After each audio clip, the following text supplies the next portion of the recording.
श्रीशैलेशदयापात्रं दयापात्रं दीपत्यादिगुणार्णवं देवत्यादिगुणार्णवं यतीन्द्रप्रवणं यतीन्द्रप्रवणं वन्दे वन्दे रम्यजामातरमुनिं रम्यजामातरं मुनिं लक्ष्मीनाथसमारम्भां लक्ष्मीनाथसमारम्भां नादयामुनमध्यमाम् नादयामुनमध्यमाम् अस्मदाचार्यपर्यन्तां अस्मदाचार्यपर्यन्तां वन्दे वन्दे गुरुपरम्परां यो गुरुपरम्परां यो नित्यच्युतपदाम्बुजयुग्मरुक्मव्यामोदकस्तदितराणि नित्यनिर्धूतस्तदितराणि तृणाय अस्मद्गुरोर्भगवतोऽस्य अस्मद्गुरोर्भगवतोऽस्य दैकसिन्धो दैकसिन्धो रामानुजस्य शरणं शरणं प्रपद्ये प्रपद्ये मातापिता मातापिता युवतयस्तनया युवतयस्तनया विबुधिः सर्वं यदेव विबुधिसर्वं नियमेन देवनियमेन मदन्वयानाम् मदन्वयानाम् आद्यस्य नः आद्यस्य नः कुलपतेर्वकुलाभिरामं कुलपतेर्वकुलाभिरामं श्रीमत्तदङ्घ्रियुगलं श्रीमत्तदङ्घ्रियुगलं प्रणमामि मूर्धना भूतं सरस्य महदाह्वयभट्टनाद महदाह्वयभट्टनाद श्रीभक्तिसारकुलशेखर योगिवाहान् श्रीभक्तिसागरकुलशेखरयोगिवाहनं भक्ताङ्घ्रिरेणुपरकालयतीन्द्रमिश्रान् श्रीमत्पराङ्गुसमुनिं श्रीमत्पराङ्कुशमुनिं प्रणतोऽस्मि प्रणतोऽस्मि नित्यम् नित्यम् अखिलभुवनजन्मस्थेम बङ्गादिलीले श्रीमन्बगादिलीले विनदविधभूतपरादर्शैकदीक्षे चैकदीक्षे सुधिशिरसि विधीप्ते ब्रह्मणि रमणि श्रीनिवासे श्रीनिवासे भवतु मम परस्मिन् सेमुषि भक्तिरूप अपाराचर्यवचस्वधाम् उपनिषद्मुग्धाप्तिमध्योद्धृताम् संसाराग्निविदीपन व्यवगतप्राणात्मसञ्जीवनीं पूर्वाचार्यसुरक्षितां बहुमतिव्यागाददूरस्थिताम् श्रितां आनीतांस्तु गीतां निजाक्षरैः सुमरसः भौमा पिबन्वन्त्यहम् सत्यहम् तस्मै रामानुजार्याय नमः रामानुजार्याय नमः परमयोगिने परमयोगिने ஸ்ருதிஸ்மிருதிசூத்திராணாம் ஸ்ருதிஸ்மிருதிசூத்திராणाम् அந்தஸ்வரம் अन्तःस्वरम् அசீசமது. असीसमत् நம்ம இது மட்டும் இந்த ஆத்மா எப்படி இங்கே பூவுலகத்துக்கு வருது அப்படிங்கிறத டீட்டெயில்டாக பார்த்தோம். அந்த பஞ்சாகிரி வித்யை அப்படிங்கிறதுல சந்திரன்லேருந்து மேகம், மேகத்திலேருந்து மழை, மழையிலேருந்து தானியம், தானியத்திலேருந்து ஆண் உடல், ஆண் உடல்லேருந்து பெண் உடல், தென் அதுக்கு பேர் அப்புறம் அதுக்கு ஆத்மா ஜீவன் பேர் வருது அப்படின்னு விவரமாக பார்த்தோம். இப்போ இப்படி வந்த ஆத்மா இருக்கு இல்லையா, உலகத்தில் நல்வினைகள் தீவினைகள் எல்லாம் செய்கிறது. அப்போது இது திருப்பி போச்சு எப்படி போகிறது அப்படிங்கிறது சொல்லிட்டு அப்புறம் உலகத்தில் பண்ணுறது டிஸ்கஸ் பண்ண போகிறார் தனியாக.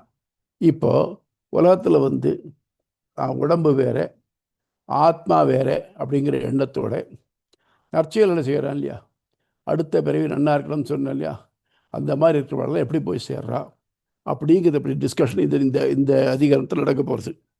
இதில் இன்னொன்று என்னென்னாக்கா, முன்னாலே சொன்னேன் உங்களுக்கு 4 வகை சொன்னேன், ஞாபகம் இருக்கா? சாடிஸ்ட்டு, செல்ஃப் சென்டர்டு, அடுத்த பிறவி நன்னா இருக்கணும்னு நினைக்கிறவா, எனக்கு பிறவியே வேண்டாம்னு நினைக்கிறவா 4 பேர்.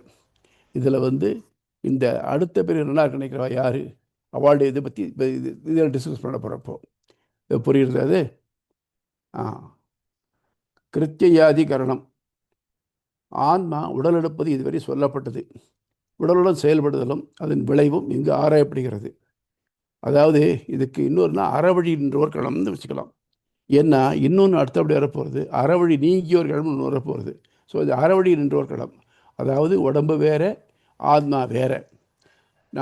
அவன் நாளைக்கு நம்ம உடம்பு அடுத்த ஜென்மம் எடுக்கிறச்சே நம்ம ஆத்மாவுக்கு நல்லது நடக்கணும் அப்படின்னு நினைக்கிறவா இருக்கா இல்லையா, அவள் பண்ணுறது என்ன அப்படிங்கிறத டிஸ்கஸ் பண்ணுறது இது.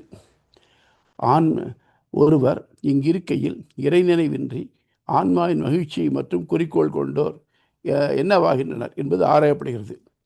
இப்போது கர்மாவில் 3 முன்னாலே சொல்லியிருக்கேன், இப்போ திருப்பி சொல்கிறேன் கேட்டுங்க. சஞ்சித கர்மா, இது நம்ம எத்தனையோ பிரிவுகளாக சேர்த்து வச்சுருக்கோம் இல்லையா, கர்மா பண்ணி, அதெல்லாம் சஞ்சித கர்மா. பிராரப்த கர்மா, அதை முழுக்க நம்ம ஒரே பிரிவில் அனுபவித்து முடிக்க முடியாது. அதனால் அதில் இவ்வளோ அனுபவிக்கலாம் அப்படின்னு ஒரு போர்ஷன் நமக்கு போட்டு அனுப்பிச்சி விட்றான், அது பிராரப்த கர்மா. ஆகாமிய கர்மா அப்படிங்கிறது, நம்ம இந்த உலகத்தில் வந்திருக்கோம் எதுக்கு, கர்மா கழிக்கிறதுக்காக. ஆனால் கர்மா கழிக்கிறச்சே நம்ம சில செயல்கள் செய்யத்தான் வேண்டியிருக்கு. அது ஏதோ நல்வினையோ தீவினையோ ஆறுது, அது சேர்றது இல்லையா, அது ஆகாமிய கர்மான்னு 3ஆகுது. இந்த 3 கர்மாக்களும் தான் டிசைட் பண்ணுறது நம்ம ஃபர்தராக போகிறது. அப்போது என்ன பண்ணுறார் ஒருத்தர், இந்த உலகத்தில் இருக்கிறவர், நான் இந்த பிறவி பிறக்கிறச்சே ரொம்ப ஏழையாக பிறந்துட்டேன், வியாதியஸ்தனாக பிறந்துட்டேன், அறிவிலாம் பிறந்துட்டேன்னு அடுத்த பிறகு என்ன இருக்கணும்னு பண்ணுறச்ச இஷ்டா பூர்த்தம் 2 பண்ணுறார். இஷ்டா அப்படின்னாக்க யாக யஜ்யங்கள் செஞ்சு அதனால் நல்லது எல்லாத்தையும் செஞ்சு அடைஞ்சு அதனால் போகணும்னு நினைக்கிறார் இஷ்டா. பூர்த்தம்னாக்க இங்கே மக்களுக்கு நல்லது சென்றது, சத்திரம் கட்டுறது, சாவடி கட்டுறது, பள்ளிக்கூடம் வைக்கிறது, நிறைய அன்னதானம் பண்ணுறது, இதெல்லாம் பண்ணுறது பூர்த்தம். இவள் எல்லாரும் தன்னுடைய முயற்சியினால் புண்ணியத்தை சம்பாதிக்கிறார். இந்த சம்பாதிச்ச புண்ணியம் வேஸ்ட் ஆகாமல் இவாளுக்கு நல்ல பிறவியானது கிடைக்கிறது. இந்த நல்ல பிறவி கிடைக்கிறதுக்கு இவா இருக்காளே, இவா எப்படி போகிறா எப்படி வரா அப்படிங்கிறத பற்றி பார்த்தோம். நம்ம என்ன சொன்னோம், மனுஷன் மேலேருந்து இந்த 5 வழியில் வந்தான். இப்போ திருப்பி உலகத்தை நீக்கணுங்கிற எண்ணம் இல்லாமல் ஆனால் நல்ல பிதவிக்கு வரணும்னு நினைக்கிறவர்கள் இல்லையா, அவளுக்கு எப்படி நடக்கிறது அப்படிங்கிறத பற்றி இங்கே இதில் படுறான். எப்படின்னாக்க அதுக்கு சாந்தோக்கிய உபநிடத்தில் இது இருக்குது. எப்படின்னாக்க அதய கிராமே இஷ்டாபூர்த்தே தத்தமித்யுபாசத்தே தே தே தூமம் அபிசம்பந்தி தூமாத் ராத்திரி ராத்திரே அபரபக்ஷா அபரபக்ஷாத் ஷட் தட்சிணாதி மாசார்த்தः சம்சஸ்தே தே சம்வத்சரம் அப்பந்தி ந பாப்னுவந்தி. அதாவது இங்கேருந்து போகிறச்சே என்ன பண்ணுறான்னாக்க அவர்கள் அதை கிராமே இஷ்டாபூர்த்தி, இந்த இங்கேருந்து இஷ்டாபூர்த்தி செஞ்சவர்களுக்காலே அவள் தத் தத் அபித்யுபாசத்தை அவர்கள் எவ்வாறு செல்கிறார்கள் என்பதை தே தூமம் அபிசம்பந்தி, தூமன் புகை வழியை சேர்கிறார்கள். தூமாத் ராத்திரி, புகை வழியிலேருந்து இரவு தேவதை வந்து அபரபக்ஷா கிருஷ்ணபக்ஷம், அபரபக்ஷாத்து ஷட் தட்சிணாயனம் தட்சிணாதி மாதத்துல தேவதை இருக்கே அவளை வழி நடத்துறது. அதுக்கப்புறம் தே ந சம்பவந்தி சம்பஸ்திரமபி, இது ஆண்டு தேவதைன்னு பார்த்தோம் இல்லையா. முன்னால் என்ன பார்த்தோம்? ஒளி வழியில் அர்ச்சிராதி, அப்புறம் வந்து அகனி, அப்புறம் பூர்ண மாதம், இப்படி வரிசையாக போகிறச்சே அவள் எல்லோரும் சம்பத்சரம் ஆண்டு தேவதையை அடையிறான்னு பெற்றோம். ஆனால் இவர்கள் ஆண்டு தேவதையை அடைவதில்லை. அதுக்கு பதிலாக அவர் என்ன பண்ணாக்க மாதத்தோட தேவதையிலிருந்து பித்ருலோகத்தை அடைகிறார்கள்.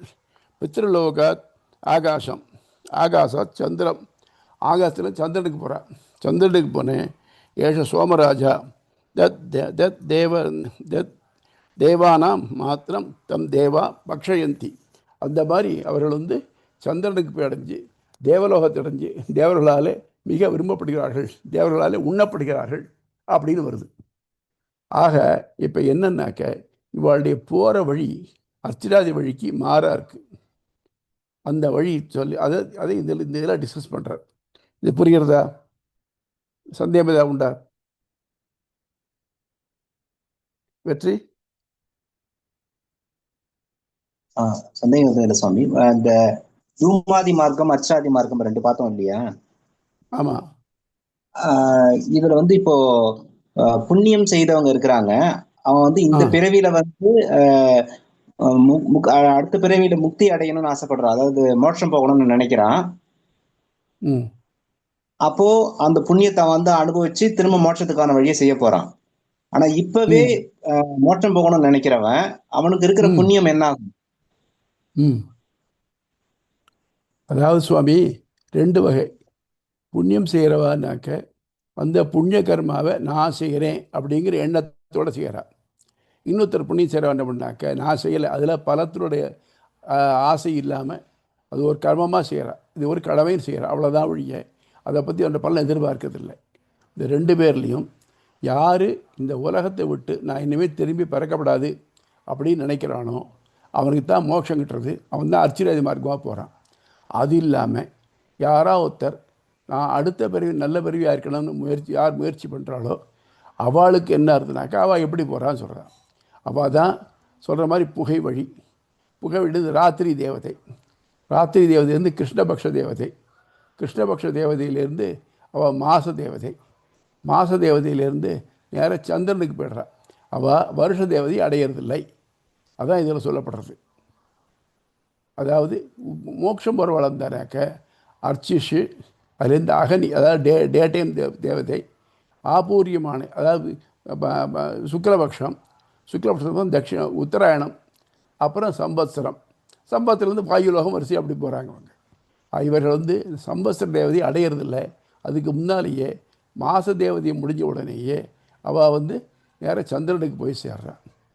சந்திரனுக்கு போய் சேர்ந்துட்டு அங்கே தேவலோகத்தில் போய் தேவர்களுக்கு ரொம்ப விருப்பமானவர்களாக இருக்கா, தேவர்களாலே அவர்கள் விரும்பி உண்ணப்படுகிறானாக்கா அவளை நன்கு அனுபவிக்கிறார்கள் அப்படின்னு வருது. புரியுதா? இப்போ சரணாகதி பண்ணவனுக்கு பாபம் புண்ணியம் எதுவும் இல்லாமல் போயிடுது. சரணாகதி பண்ணதுக்கு பாவம் புண்ணியம் எல்லாத்தையும் ரைட் ஆஃப் பண்ணிடுறான். இப்போ இவாளுக்கு புண்ணியத்தோடு தான் போகிறா, பாப புண்ணியம் 2 வடையும் போகிறா. இவள் போய் முதல்ல புண்ணியத்துக்கு தேவலோகத்தை அனுபவிச்சுட்டு திருப்பி பாவத்துக்கு நரகத்தில் வந்து அனுபவிச்சுட்டு அப்புறம் திருப்பி உலகத்துக்கு வரா. அதாவது சரணாகதி பண்ணவன் நல்ல காரியம் பண்ணாலும் அவனுக்கு புண்ணியம் வரப்போறது இல்ல, வர்றது கிடையாது. புண்ணியத்தை ஒட்டுறதில்லை அவனுக்கு. அவன் புண்ணியம் பண்றான், நல்லது பண்றான், அந்த புண்ணியங்களுடைய பலன் ஒட்டுறதில்லை. ஏன்னா புண்ணியத்துடைய பலன் இருந்ததானால் அவன் திருப்பி பிறந்தாக அனுபவிக்கிறதுக்கு எனக்கு எந்த பலனும் வேண்டாம். ஒன்று ஒரு சிம்பிள் திங். நீங்கள் ரோட்டில் போயிட்டுருக்கீங்க, யாரோ ஒருத்தர் கீழே விழுந்துட்டார், நீங்கள் உடனே தூக்கி விட்டுறீங்க. அப்போது அவர் நமக்கு எதாவது உதவி செய்வார் நினச்சி என்ன பண்ணுறீங்க? இல்லை இல்லையா? You do it of your own accord, அவ்வளோதானே ஒழிய. அப்படி இல்லாமல் எனக்கு இந்த புண்ணியம் வேணும் அப்படின்னு யார் பண்ணுறாளோ அவளுக்கு. சுவாமி, இந்த அஜ்ராதி தூமாதி மார்க்கம் பத்தி திவ்ய பிரபந்தத்துல எங்கேயாவது வந்திருக்கா? அதாவது இது மாதிரி டீட்டெயில்டாக வரல, ஆனால் கோடி காட்டப்பட்டிருக்கு. எப்படின்னாக்க திருவாய்மொழியில் கடைசியில் 10ஆம் பத்தில் கடைசியில் வச்ச சூழ்விசும் மணிமிகள் தோரியம் முழைக்கணும்னு சொல்கிறச்சே அது வந்து அச்சராதி மார்க்கத்தை விளக்கமாக சொல்கிறது. அது மட்டும் இல்லாமல் இதில் திருநெடுந்த ஆண்டகத்து சிறிய திருமண்டலில் சொல்கிறச்சே ஏறார் நிறைகதிரோன் மண்டலத்தை கீண்டு புக்கு ஆறாவமுதமங்கெய்தி அப்படின்னு அது வருது. தூமாதி மார்க்கம்ங்கிறது சொல்லலை அவள், ஏன்னா அவள் மோட்சத்தான் வச்சிருந்தால 2 பேரும் அர்ச்சாதி மார்க்கம் தான் சொல்லியிருக்காங்க. நான்முகன் திருவந்தாதியில ஒரு பாசனம் இப்படி வருது, நமனும் தன் தூதுவரை கூவி செவிக்கு அப்படின்னு சொல்றாரு. அதான் சொல்றாங்க. திறம்பேன் பின் கண்டின் திருவிழிதன் நாமம் மறந்தும் புறந்தொழா வாந்தர் இறைஞ்சியும் சாதுவராய் பூமிகள் என்றான் நமனும் தன் தூதுவரை கூவி செவிக்கு அப்படின்னு வருது. என்ன பண்ணுறான்னாக்க யாரெல்லாம் பெருமாளுடைய ஞாபகத்தை சொல்லிட்டு இருக்காளோ, மறந்தும் புறந்தோழ மாந்திரா இருக்காளோ அவாகிட்ட போய் உன் கை வேலையை காட்டாதே அப்படிங்கிறார். அப்போது மறந்தும் புறந்தோழா மாந்திரா இருக்கிறவனாக்க அவளுக்கு மற்ற ஆசை இல்லை, பகவான் அடையில மட்டும்தான் ஆசை இருக்குன்னு தெரிகிறது. அப்போ அவள் மோட்சத்துக்கு தான் போவாள். அவள் நேச்சுரலி அர்ச்சராதி மார்க்கத்துக்கு போவாள். அப்போ அவங்க யமனுக்கு வேலை இல்லை. இல்லை, இது வந்து யமனுடைய அட்வைஸ்ன்றதை விட யமனுடைய ரூலை வந்து தன்னுடைய சிஷ்யர்களை அவர் சொல்லிக் கொடுக்குற மாதிரி இருக்கு. ஆமாம், யமனுடைய தூதுவர்களை கூட்டம் அட்ஜஸ்ட் பண்ணுறான்.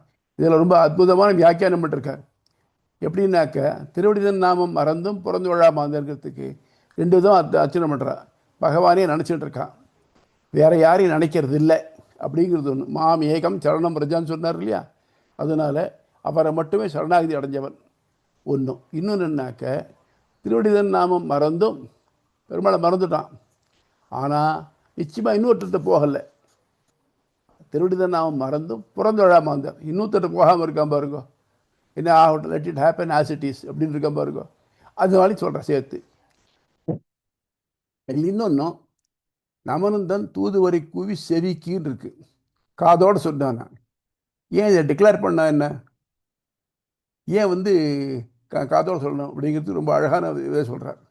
எப்படின்னாக்க சில விஷயங்களை ரகசியமாக தான் சொல்லணும். ஒருத்தன் என்ன பண்ணான்னாக்க ஒரு ஊரில் அவன் ஃப்ரெண்டுகிட்ட சொன்னான், நான் நேற்று நைட்டு கனவில் நான் ராஜபத்திரி கூட இருக்கிற கனவு கண்டேன் அப்படின்னாக்க அவன் தலை போயிடும். அப்போ என்ன பண்ணுவான், ரகசியமாக தான் சொல்ல முடியும்.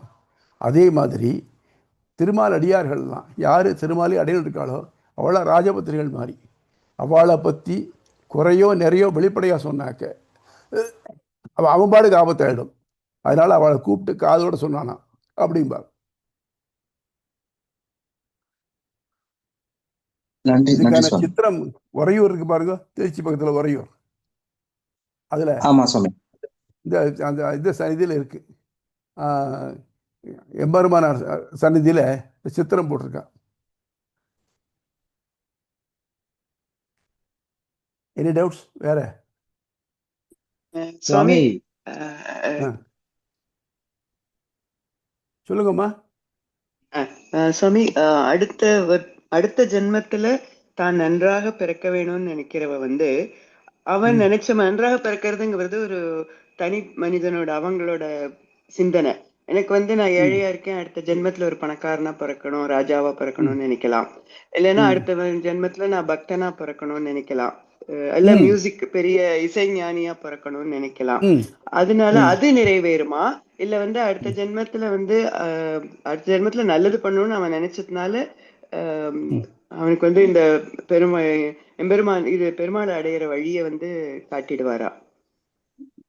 அது எப்படி அதாவதுமா பிறப்பாவா? அவர் நினைச்ச மாதிரி பிறப்பாரா இல்ல வந்து ஆஹா அப்படி நல்லது நினைச்சதுக்காகவே நல்லது பண்ணிடுவாரா? அவளுடைய புண்ணிய பாபங்கள் எவ்வளவு இருக்கோ அதுக்கேற்ற மாதிரி அவர் எவ்வளவு விருப்பப்படுறாரோ அவ்வளவு.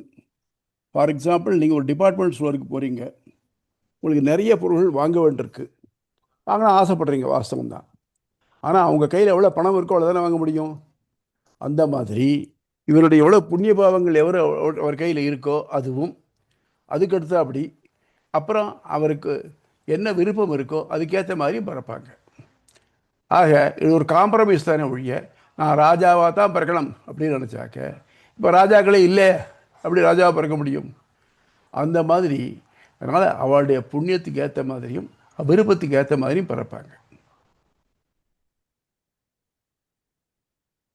புரியுதா? ஓகே சார், புரியுது சாமி, புரியுது ம். சாமி. அப்புறம் வேற டவுட்ஸ்? வேண்டுமானால் சொல்லுங்க. வேண்டுமானால் அடுத்த பிறவில ராஜாவா பிறக்கணும்னா இப்ப அதுக்கான யாகங்களை பண்ணிடணும். ஆமாம், அதாவது தான் ஜோதிஷ்டோமேனு சொர்க்ககாமோ எஜேதன்னு சொல்கிற மாதிரி நான் அடுத்தபடி தேவலோகத்தில் பிறக்கலாம். இங்கே இந்த நான் இந்த பூமுலகத்தில் பிறந்திருந்தோம்னாக்க நமக்கு நிறைய இதெல்லாம் பண்ணுறது, நமக்கு வியாதி வகைகள்லாம் வருது, எல்லாம் அப்ஸ் அண்ட் டவுன்ஸ் வருது, இதெல்லாம் வேண்டாம் எனக்கு. நான் தேவலோகத்துக்கு போகணுன்னாக்கா ஜோதிஷ்டோமம் பண்ணு அப்படி சொல்கிறேன் இல்லையா? அந்த மாதிரி பண்ணி நல்லவாளுக்கு நிறைய பேர் இன்னொரு வகை அவளுக்கு எல்லாருக்கும் நல்லவர்களுக்கு எல்லாருக்கும் அறஞ்செய்கிறது, சாப்பாடு போடுறது, மற்றதெல்லாம் பண்ணுறது, இதெல்லாம் இருக்குது இல்லையா? சொல்ல இல்லையா? இன்னருங்கொலி சோரைகள் செய்தல் இனிய இனிய இனிய இனிய சாரி இன்னஞ்சரி இன்னரும் சரி கோரைகள் செய்தல் இனிய நற்றூன் சுனைகள் இயற்றல் அன்னசத்திரம் ஆயிரங்கட்டல் ஆலயம் 10,000 நாட்டல் பின்னருள்ள தர்மங்கள் யாவும் பெயர் விளங்கி ஒளிர நிறுத்தல் அன்னையாவினும் புண்ணியங்கோடி ஆங்கோர் ஏழைக்கு எழுத்தறிவித்தல் அப்படின்னு பாரதியார் சொல்கிறார் இல்லையா? அந்த மாதிரி இந்த தர்மங்கள்லாம் பண்ணுறான்னாக்க இதுக்காக பண்ணுறான். நான் பண்ணுற இந்த தர்மங்கள்லாம் என்னை அடுத்த பிறவியில் என்னை வந்து வசதி உள்ளவனாக ஆக்கும் அப்படிங்கிற எண்ணத்தில் பண்ணுறான். என்ன ஆக்கணுங்கிற எண்ணமே இல்லை. இந்த தர்மங்கள்லாம் பண்ணுறேன், மற்ற பேர் என்ன இருக்கட்டும், எனக்கு இனி பிறவியே வேண்டாம் அப்படின்னாக்க பகவான் முக்தி தருவாங்களுக்கு. அதனால் நீங்கள் ஒரு குறியது சொல்கிற இல்லையா? வரியார் கொன்றியவதே ஈகை மற்றெல்லாம் குறியெதிர்ப்பை நீர துடைத்து அப்படிங்கிற மாதிரி நீங்கள் ஒரு காரியம் செஞ்சு அதுக்கு பதிலாக என்ன வருதுன்னு பார்த்தீங்கன்னாக்க அதெல்லாம் குறியெதிர்ப்பு தானே. நான் இதை செஞ்சேன், இதுக்கு என்ன வேணும் எனக்கு அப்படின்னு எதிர்பார்க்கறதுக்கு பாருங்க, அதெல்லாம் குறியெதிர்ப்பு. அப்படி இல்லாமல் என் கடமை நான் செஞ்சேன், அவ்வளோதான், வேற ஒன்றும் இல்லை அப்படிங்கிறதெல்லாம் மோட்சத்துக்கு வழி இருக்கும். வேற நாம செய்யற புண்ணியத்தோட பலனும் எனக்கு வேண்டாம் அப்படின்னு நாம டிக்ளேர் பண்ணிடணும். புண்ணியம் பண்றோமோ, புண்ணியம்னு நம்ம நினைச்சுக்கிட்டு போய் ஒருத்தருக்கு உதவின்னு வர்றவங்க யார் வராங்களோ நம்ம உதவி பண்ணிட்டு அது வந்து இந்த ஆப்பர்ச்சுனிட்டியே சாமி கொடுத்தார் பண்ணினோம், அதோட அப்படியே போயிடணும். அதாவது அந்த அவ்வளோதான். புண்ணியம் எனக்கு வரணும், என்னோடது நான் செஞ்சேன் அப்படின்னு நினைக்காம அது கடவுள் ஆப்பர்ச்சுனிட்டி நமக்கு சாமி கொடுத்தார் பண்ணினோம், அதோட புண்ணியமும் எனக்கு வேண்டாம், அது அவனுக்கு தான் அப்படின்ற மாதிரி நம்ம நினைச்சாதான் வந்து அந்த புண்ணியமும் ஒட்டாது. ஆமாம், சொல்கிறேன் இல்லையா? வலக்கை கொடுத்து இடக்கைக்கு தெரியப்படாதுன்னுட்டு அந்த மாதிரி தான். இடக்கைக்கே தெரியப்படாது, மற்ற பேர் தெரிய வேண்டிய தேவையில்லையே. ஐ ஜஸ்ட் டிட் இட், அவ்வளோதான். அந்த மாதிரி. சரி சுவாமி. வேறு டவுட்ஸ் ஏதாவது உண்டா? சுவாமி அடியே சுவாமி சொல்லுங்க இந்த சொல்லுங்க. மாச தேவதை வருஷ தேவதைன்னு சொன்னீங்க, அது வந்து இந்த ஆமாம். திதி தோஷம் சம்பந்தப்பட்டதா? அதாவது இப்போ எல்லாத்துக்கும் தேவதைகள் அதிதேவதைகள் உண்டு. ஒவ்வொரு மாதத்துக்கும் ஒரு தேவதை, ஒரு பட்சத்துக்கு ஒரு தேவதை அப்படி இருக்குது. இந்த தேவதைகள்லாம் நம்ம வழி நடத்தின்னு போகிறது. இந்த பார்ட்டிங் சோலை அதுகள் வழி நடத்தின்னு போய் அது எந்தெந்த சேரத்தினோ அவங்கள்ட்ட சேர்த்து விடுறது. அதுதான் நம்ம கண்ணுக்கு ஒரு தேவதை இருக்குது, காதுக்கு ஒரு தேவதை இருக்குங்கிற மாதிரி இதெல்லாம் அந்த தேவதைகள்லாம் அந்தந்த இதுக்குள்ள. இப்போ தூமாதி மார்க்கம்னா புகை மார்க்கம்னு ஒன்றும், புகை மார்க்கத்துக்கு வச்சு புகைக்கு உரிய தேவதையை நம்ம நடத்தின்னு போகிறது. அங்கேருந்து இரவு தேவதை, நைட்டுக்கு உள்ள தேவதை. அந்த மாதிரி நமக்கு ஒரு வழியாக கூட்டின்னு போகிறது.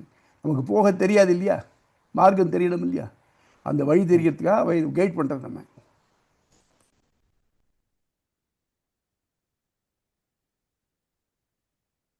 தெரியுதா? அது இந்த ஜவசம் அந்த மாதிரி சம்மந்தப்பட்டதா? அதெல்லாம் இல்ல, அந்த மாதிரி இல்லையா? அதெல்லாம் இல்லை, அதுக்கு எதுக்கு சம்மந்தம் இல்லை. ஓகே, அதாவது சுவாமி, தேங்க்யூ. பின்னால் இதில் படிக்க போகிறோம், பித்ருலோகம்னு ஒன்று படிக்க போகிறோம். நம்முடைய முன்னோர்கள் பரமதம் போயிருப்பாளா தெரியாது, இல்லை பித்ருலோகம் போயிருப்பா நினைக்கிறோம் நம்ம. ஏன்னா நார்மலாக அவள் வந்து நன்னா இருக்கணும், அடுத்த பிறகு இப்படி நினச்சிருக்கலாம். அப்போ பித்ருலோகத்தில் போகிற அவளை நினச்சிண்டு அவளுடைய இறந்த தினத்தன்னைக்கு நம்ம ஏதோ பண்ணுறோம் பாருங்க, அந்த திதிக்கு, அந்த திதி நம்ம நம்ம நம்ம அவளுக்கு பண்ணக்கூடிய ஒரு கிராட்டிடியூட், ஒரு நன்றி தெரிவித்தலாக பண்ணுறோம் நம்ம. அப்போது அந்த திதிக்குரிய தேவதை அவளை பாதுகாத்துட்ருக்கோம். அங்கே பிதிர்லோகத்தில் போனாக்க அங்கே விஸ்வேதேவர் அப்படிங்கிறவர் இருக்கார், அவர் அந்த அவளை பார்த்துட்ருப்பார். இப்போது டவுட்ஃபுல், நம்முடைய தகப்பனாருடைய ஆத்மா எங்கே போச்சுன்னு தெரியாது, அவர் என்ன நல்லது பண்ணார் என்ன கெட்டது பண்ணார்னு தெரியாது நமக்கு. என்ன பாசிபிலிட்டி, நரகத்துக்கு போயிருக்கலாம், இல்லைன்னா தாழ்ந்த பிறப்புகளில் பிறந்திருக்கலாம், அதாவது பூச்சி புழு வகைரக்கள் மிருகங்களாக பிறந்திருக்கலாம், இல்லைன்னாக்க பித்ருலோகம் போயிருக்கலாம், திருப்பி உலகத்திலே பிறந்திருக்கலாம், இல்லைன்னா மோட்சம் போயிருக்கலாம். இந்த 4 ஆப்ஷன் தானே இருக்குது. ஒன்றா பார்ப்போம். சப்போஸ் நரகத்தில் பிறந்திருந்தான்னு வச்சுக்கோங்க, அவருக்கு தண்டனை கிடச்சிட்டு இருக்கோம். நம்ம அவளை நினச்சி சின்சியராக அந்த திதியில் நம்ம தர்ப்பணம் பண்ணுறது சிரார்த்தம் பண்ணுறது பண்ணினோம்னாக்க அவளுடைய தண்டனை கொஞ்சம் குறையிறது, அவளுக்கு நல்லது நடக்கிறது. அதே மாதிரி தாழ்ந்த பிறப்பில் பிறந்திருந்தாக்க அவளுடைய பிறப்பில் கொஞ்சம் மேன்மை அடைகிறது, அவளுடைய பாவம் கொஞ்சம் குறையிறது. இல்லை உலகத்தில் திருப்பி பிறந்திருந்தாங்கிறக்க அவளுக்கு அன்றைக்கி உணவு கிடைக்கிறது. தேவர்களாக இருந்தாக்க அவளுடைய புண்ணியம் கொஞ்சம் அதிகரிக்கிறது, அவனுக்கு கொஞ்ச நாள் கூட தேவலோகத்துக்கு வாய்ப்பு கிடைக்கிறது. இதெல்லாம் தாண்டி மோட்சமாக இருந்ததுனாக்க நம்ம இங்கே பண்ணுற எந்த கர்மாவும் வைகுண்டத்தை போய் அடையாது. கர்மாவெல்லாம் இந்த உலகம் சரி. அப்போது நம்ம எதை வைகுண்டத்தையோ பகவான் நோக்கி பண்ணுறோமோ, என்னதில்லைன்னு பண்ணுறோமோ, அதெல்லாம் நமக்கே திரும்பி வருது. அதனால் இன் எவ்ரி கேஸ் அதெல்லாம் நமக்கு நல்லது பண்ணுறதே தவிர, நம்ம முன்னோர்கள் நல்லது பண்ணுறது நமக்கு நல்லது பண்ணுறது. அதனால் அது தவறாக பண்ணணும். சரி, இப்போ 2 தகப்பனார் தான் வைகுண்டம் போயிருப்பா எனக்கு தெரிகிறதே, நான் ஃபீல் பண்ணுறேன்னு வச்சுக்கோங்க. அப்போ நான் ஏன் பண்ணணும் அப்படின்னாக்கா அப்படி இல்லை. முதல்ல உனக்கு இந்த பிறவியை கொடுத்துருக்காங்க இல்லையா, இந்த பிறவியை அவர் கொடுத்துருக்கன்னு தான் உனக்கு இந்த அளவுக்கு அறிவு வந்தது. அதுக்கு அவளுக்கு ஒரு தேங்க்ஸ் சொல்ல வேண்டாமா? அதுக்கு என்றைக்கு பண்ணுறது? அவள் இறந்த நாளில் அதுதான் பண்ணுறோம் நமக்கு. அதனால் அது அவசியம் பண்ணணும். பண்ணலைன்னாக்க அது அவளுக்கு வருத்தத்தை கொடுக்கலாம். வருத்தத்தை கொடுக்கறதுனாக்க நம்ம நிச்சயம் மோட்சம் இருப்பாங்க பண்ணாமல் இருந்துடலாம். ஆனால் ஆண்டவன் விதிச்சிருக்கான், நீ வந்து இவளுக்கு இது மாதிரி நன்மை இது பண்ணணும், நன்றி செலுத்தணும் அப்படின்னுட்டு. அப்போ நம்ம பண்ணலைனாக்க அதை மீறினதாகும், அப்போ நமக்கு பாபம் சேர்றது. ஆகவே நம்ம வந்து நம்ம தகப்பனார் பித்திருக்கள் எங்கே போயிருக்கான்னு தெரியாட்டாலும் நம்ம அவளுடைய திதியை ஒழுங்காக அந்த தேவசம் அவள் வழக்கப்படி தேவசம் கொடுக்கணும்.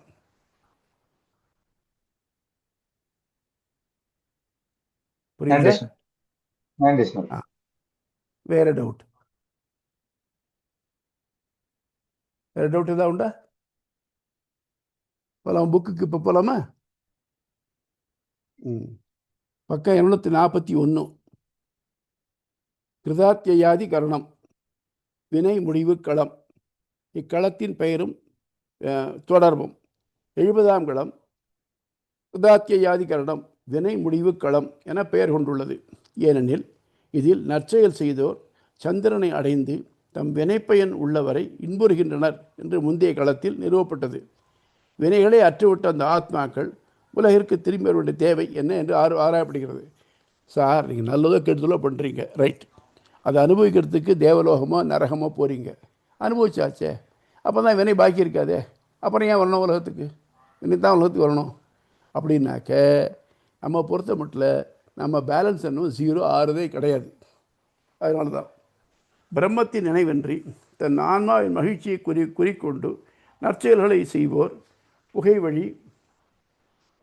வழியால் சந்திரனை அடைந்து தேவர்களுடன் இன்பம் துய்க்கின்றனர்.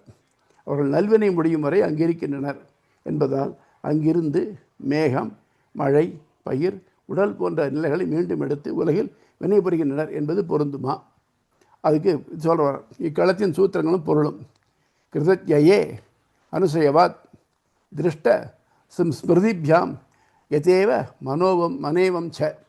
செய்யப்பட்ட நல்வினை பயன் தீர்கையில் சிறிது வினைகளுடனேயே ஜீவத் இவ்வுலகுக்கு சென்ற வழியால் பகுதியும் வேறு வழியால் மிகுதியுமாக திரும்பி வருகிறான் என்பதே வேதம் மற்றும் ஸ்மிருதிகளால் அறியப்படுகிறது. ஸோ சென்ற வழின்னு சொல்கிறத நம்ம பார்த்தோம் இல்லையா? இப்போ நான் சொன்னேன் இல்லையா? அதாவது புகை வழி, இரவு தேவதை, அப்புறம் மாதம், சந்திரன் போல இல்லையா? ஸோ இந்த வழிகள்லாம் திருப்பி வரச்சே இது வருது. ஆனால் முழுக்க அப்படியே வரதில்லை, ரிட்ராக்ட் பண்ணுறதில்லை. அதுக்கு பதிலாக சந்திரன், மேகம் வகையாக அப்படி வரான். சரணாதிதி சேன் ந தது உபலக்ஷணார்த்தேதி கார்ஷனாஜி. சரணம் நடத்தை என்னும் சொல் ஒழுக்கத்தை மட்டும் கூறுகின்றன, நல்வினை தீவினைகளை அல்ல என்பது தவறு. அது குறிப்பால் காட்டுகின்றன என்பது கார்ஷனாஜினி முனிவர் கருத்து. ஸோ சரணம்னா என்ன சரணம் பின்னால் பார்க்க போகிறோம். ரமணீய சரணகா, கபூய சரணகான்னு ஒரு வரப்போகிறது. அதாவது நடத்தை, நம்முடைய நடத்தை, நன்னடை நல்கள் வேந்தற்கு கடனுங்க நல்ல நடத்தையோடு இருந்தோம்னாக்க அதுக்கேற்ற பலன் நமக்கு இருக்குத்தான் இருக்குது. அப்போது நடத்தை என்ன ஒழுக்கத்தை மட்டும் நம்ம எப்படி நம்ம கண்டக்ட் பண்ணிக்கிறோங்கிறது மட்டும் இல்லை, அது விட்டாமல் நம்ம நல்வினைகளையும், ஏன்னா நம்ம நடத்தையில் நல்வினை தீவினை இருக்குது. நல்லது செஞ்சாக்க அது புண்ணியமாகுது, கெட்டது செஞ்சாக்க அது தீவினையாகுது. ஆக நம்முடைய நடத்தை எப்படியோ அதுக்கு ஏற்ற மாதிரி தான் நல்வினை தீவினைகள் அமைகின்றன. அதனால் அது தான் சொல்கிறதே தவிர்த்து, சரணம்னு சொல்கிறதே தவிர்த்து, அது நாம் இங்கே நடந்துக்கிற முறையை பொறுத்து இருக்குது அப்படின்னு கிருஷ்ணாஜினிங்கிற முனிவர் சொல்கிறார். ஆனர்த்திக்கமிதி சேன்ன ததபேட்சத்வாத். ஒழுக்கம் என கொள்ளாவிடில் தொடர்புடைய வேத வாக்கியங்கள் பொருளத்தாகும். எனில் அவ்வாறு அல்ல, வினைகள் ஒழுக்கத்தை சார்ந்துள்ளதால் என்பது கிருஷ்ணாஜினி முனிவர் கூற்று. இப்போ என்ன பண்ணுறோம்? நல்லதெல்லாம் பண்ணுறேன், ஆனால் என்கிட்ட கொஞ்சம் கூட ஒழுக்கம் இல்லைன்னாக்க பண்ணி என்ன பிரயோஜனம்? நல்ல ஜலம் சுவாமி, நல்ல தங்க குடத்தில் கங்கோத்திரியில் எடுத்திருக்கோம், அவ்வளோ சுத்தமான ஜலம். அந்த ஜலத்தை கொண்டு வந்துட்டு அதில் ஒரு ட்ராப்பு மதுவை விட்டுட்டா அது எதுக்கு லாய்க்கெல்லாம் போகிறது இல்லையா? அந்த மாதிரி ஒழுக்கம் இல்லைன்னாக்க என்ன நல்லது பண்ணி என்ன கெட்டது பண்ணி என்ன பிரயோஜனம்? அதுதான் சொல்கிறார். அதனால் அது நடத்தைன்னு சொல்கிறச்சே அது ஒருத்தனுடைய ஒழுக்கத்தை குறிக்கிறது அப்படின்னு கிருஷ்ணாஜினி முனிவர் கருதுகிறார். சுகிருது சுகிருது சுகிருது தஷ்குருதே ஏவேதி தூ பாதரி. இச்சொல் வினைகளை நேரடியாகவே எட்டுகின்றது பாதிரி முனிவர் கருத்து. பாதிரி முனிவர் இது சரணம் சொன்னாலே போதும்ப்பா, இது நல்லதாக கெட்டதெல்லாம் வேண்டாம், நீ உன்னுடைய நடத்தையும் சொல்கிறது, உன்னுடைய செயல்களையும் சொல்கிறது. நல்லா யோஜனை பண்ணி பாருங்கோ. நல்லதாக நினைக்கிறவன் நல்ல நடத்தையோடு தானே இருப்பான், கெட்ட நடத்தையில் பண்ணுவானா? மாட்டானே.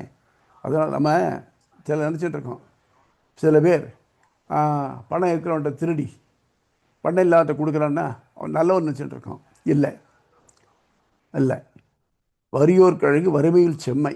என்னன்னாக்க பணம் இருந்தாலும் இல்லாட்டாலும் நாம் நல்வழியே நடக்கணும்னு இருக்கு பாருங்க, அதுதான் முக்கியமே தவிர்த்து நான் இப்படி பண்ணுறேன்னாக்கா பிரத்தியார் கொடுக்க நல்லது தான், ஆனால் you should draw from your pocket. Don't say your rob Paul pay Peter சொல்லக்கூடாது, அவன் தப்பு தான் அது. இம்மாற்று கருத்துக்களை கூறிய பின் இறுதியாக கூறப்படுவதால் இதுவே சூத்திரக்காரர் பாதராயணரின் கருத்துமாகும். அதனால் சரணம்னு நடத்தை சரணம்னு சொன்னாக்க அது நேரடியாக ஒருத்தருடைய நடத்தையே காட்டும். இந்த நடத்தை நல்ல வழியாகவும் இருக்கணும், நல்ல செயலாகவும் இருக்கணும் அப்படிங்கிறது தான். ராமானுசத்தரும் விளக்கம். ஆத்மாவால் அடிமுதல் ஐயா காலம் துவங்கி சேர்ந்து வைத்த உள்ள வினைகள் சஞ்சித கர்மா.